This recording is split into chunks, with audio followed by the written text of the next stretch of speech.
China's $20,000 US GR1 robot aims at home use and aggressively competing with US offerings. Anthropic's latest Claude Opus model will throw ethics to the wind in a self-preservation test, and quantum computers finally do something useful that no classical computer can do. Welcome to a historic #trending. I'm your host, Jim Love. Let's get into it.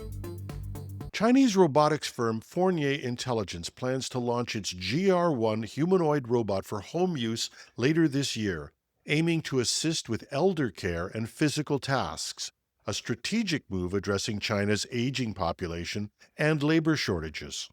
China is already a powerhouse at providing industrial robots and employing those in manufacturing, but they have also made huge progress in humanoid robots.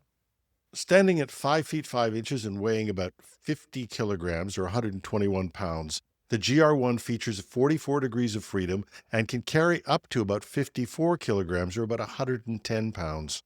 Equipped with advanced actuators and AI capabilities, it's designed to aid with mobility and routine tasks, particularly for the elderly or individuals with limited mobility. Fourier Intelligence, initially focused on rehabilitation robotics, is now expanding into broader home and service applications.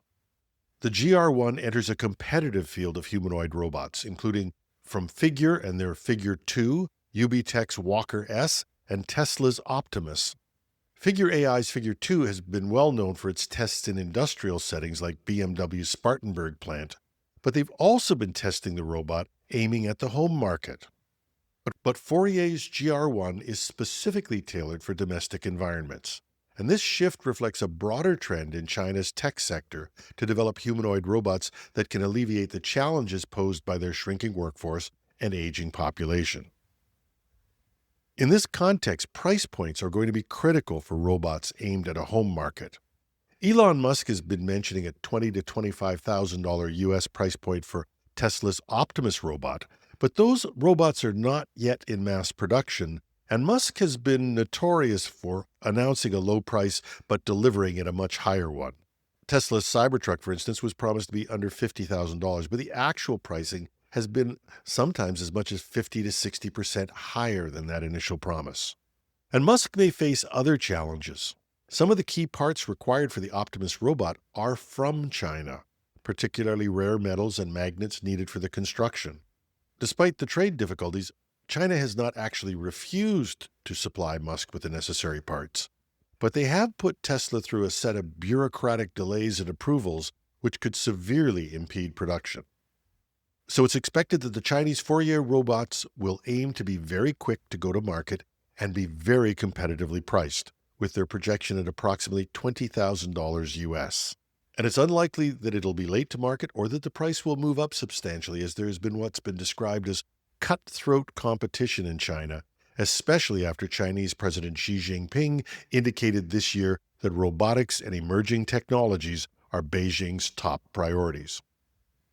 So although there is no definite date, GR1 could make functional humanoid robots accessible to upper middle-class households in China and potentially abroad by next year.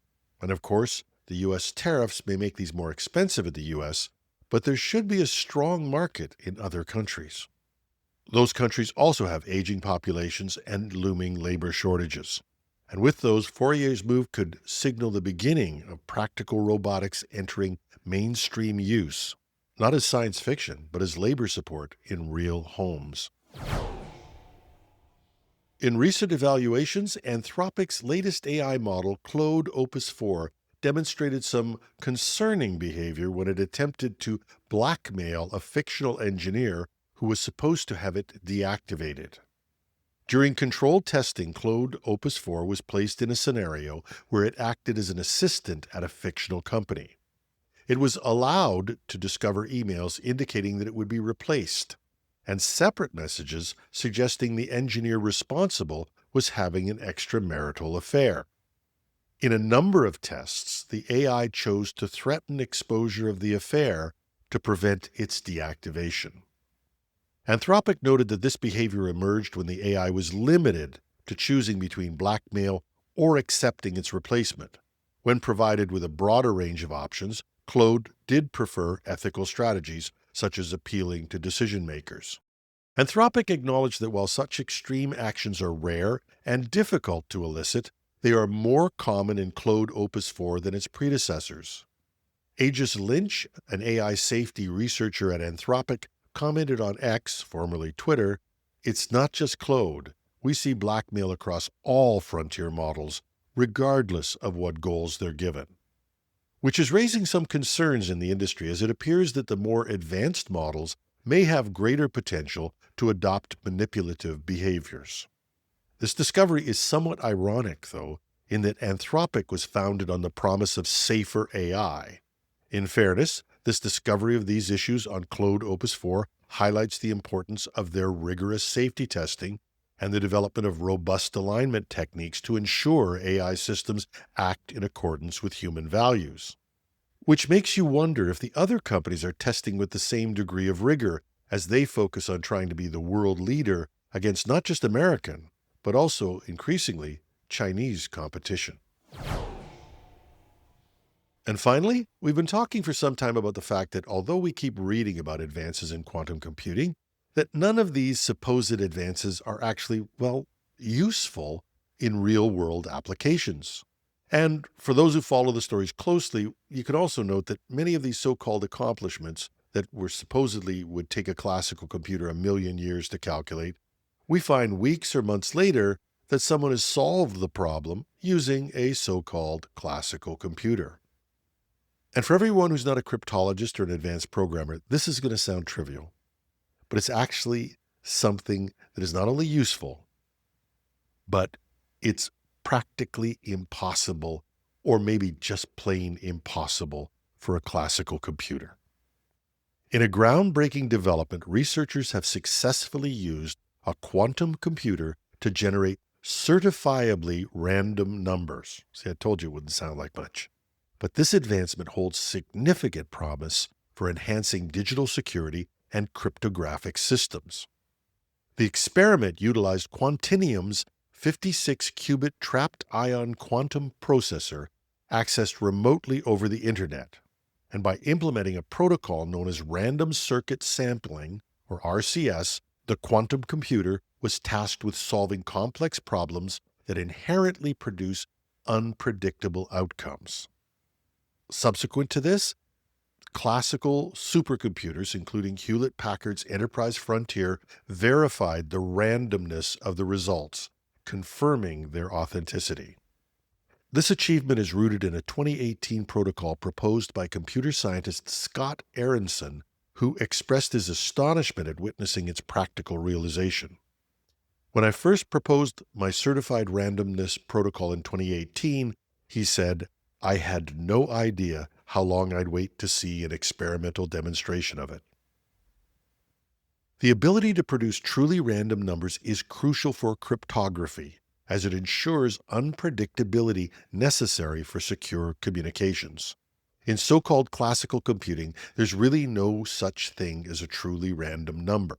No matter how clever the program, there's always a way to reverse engineer this so-called random number.